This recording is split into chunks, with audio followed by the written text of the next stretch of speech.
Hi friends, good evening. ഇന്നത്തെ special എന്താണെന്നറിയോ നിങ്ങൾക്ക്? ഇന്ന് പഴംനുറുക്കും പപ്പടമാണ് കേട്ടോ. അപ്പോൾ ഇത് വളരെ എളുപ്പത്തിൽ ഉണ്ടാക്കാൻ പറ്റുന്നതും എന്നാൽ നല്ല ടേസ്റ്റുള്ളതുമായിട്ടുള്ള ഒരു പലഹാരമാണ്. അപ്പോൾ അതിന് വേണ്ടിയിട്ട് ഞാൻ 2 നേന്ത്രപ്പഴമാണ് എടുത്തിട്ടുള്ളത്. അത് പീസാക്കിയിട്ട് ഞാൻ നെയ്യിൽ ഒന്ന് വഴറ്റി. ഒന്ന് വഴന്ന് വരുമ്പോൾ അതിലേക്ക് ശർക്കര നീര് ഒഴിക്കുക. എന്നിട്ടൊന്ന് കുറുകണ വരെ ഒന്ന് ഇളക്കിക്കൊണ്ടിരിക്കുക. അപ്പോൾ ചിലർ നാളികേരപ്പാൽ ഒഴിച്ചിട്ടാണ് പഴമൊന്ന് വേവിച്ചിട്ട് അതിന് ശേഷം ശർക്കരപ്പാനി ഒഴിക്കുക ചെയ്യുക.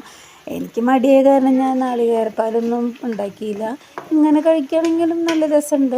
നാളികേരപ്പാലാകുമ്പോൾ കുറച്ചും കൂടി ടേസ്റ്റ് ഉണ്ടാവുമെന്ന് മാത്രം. അപ്പോൾ അങ്ങനെ വേണമെങ്കിൽ ചെയ്യാം കേട്ടോ. അപ്പോൾ ഇതിലേക്ക് പിന്നെ കുറച്ച് ഇതൊന്ന് കുറുകി വരുമ്പോൾ അതിലേക്ക് കുറച്ച് തേങ്ങ ചിരുകിയതും കൂടി ചേർക്കാം.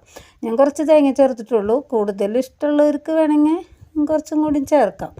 എന്നിട്ട് ഇതെല്ലാം കൂടി ഒന്ന് മിക്സായിട്ട് കുറുകി വരുമ്പോൾ നമ്മളതൊരു പാത്രത്തിലേക്ക് മാറ്റി. എന്നിട്ട് പിന്നെ ഇനിയാണ് നമ്മുടെ പ്രധാനപ്പെട്ട താരം വരുന്നത്. അത് നമ്മുടെ പപ്പടമില്ലേ, പപ്പടം എടുത്തിട്ട് നമ്മൾ ഇതിലിട്ട് പൊടിച്ച് ചേർത്ത് കഴിക്കുക. അതാണ് ഇതിൻ്റെ ഒരു ഹൈലൈറ്റ് എന്ന് പറയുന്നത്.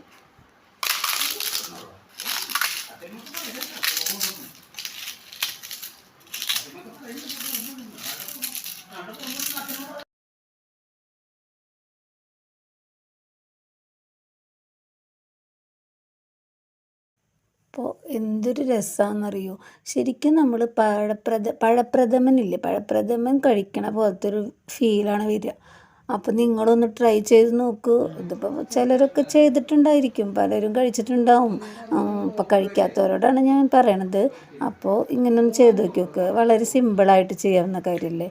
അപ്പോൾ ഇത്രയേ ഉള്ളൂ. അപ്പോൾ എൻ്റെ വീഡിയോ ഇഷ്ടപ്പെട്ടാൽ നിങ്ങൾ ലൈക്ക് ചെയ്യുക, കമൻറ്റ് ചെയ്യുക, സപ്പോർട്ട് ചെയ്യുക. അപ്പോൾ ഓക്കെ, ബൈ ബൈ.